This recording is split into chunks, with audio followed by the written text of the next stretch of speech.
বন্ধুরা, আমি এইভাবে লম্বা লম্বা করে আলুর চিপসগুলো কেটে নিচ্ছি।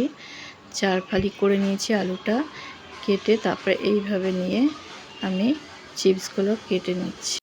আলুটা খুব ভালো করে ধুয়ে নিয়েছি। ধুয়ে একটা ঝুড়ির মধ্যে নিয়েছি যাতে ভালো করে আলুর জলগুলো ঝরে যায়। এরকম করে একটা বাটির ওপরে আলুগুলো রেখেছি। পুরো আলুর জলগুলো পুরো ঝরে গেছে। এবার তেল পুরো গরম হয়ে গেছে, একদম আগুনের মতন গরম হয়ে গেছে। তখন আলুগুলো এভাবে ছেড়ে দিচ্ছি। যতক্ষণ পর্যন্ত না আলুগুলো ভেসে ওঠে ততক্ষণ পর্যন্ত অপেক্ষা করতে হবে। চিপসগুলো নাড়া যাবে না, তাহলে কিন্তু চিপস হবে না, ঘেটে যাবে, আলু ভাজা হয়ে যাবে। এই সময় গ্যাসের আঁচটা জোরে দিয়ে রাখতে হবে, আস্তে করলে কিন্তু হবে না। এখন আমি 1 চিমটে মতো নুন দিয়ে দিচ্ছি।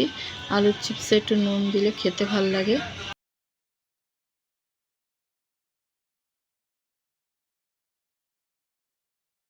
বন্ধুরা, তোমাদের আমার এই আলুর চিপসের রেসিপিটা কেমন লাগলো অবশ্যই কমেন্ট করে জানিও। ভালো লাগলে লাইক করে আমার পাশে থেকো। আর বাড়িতে অবশ্যই এইভাবে আলুর চিপস বানিয়ে খেও।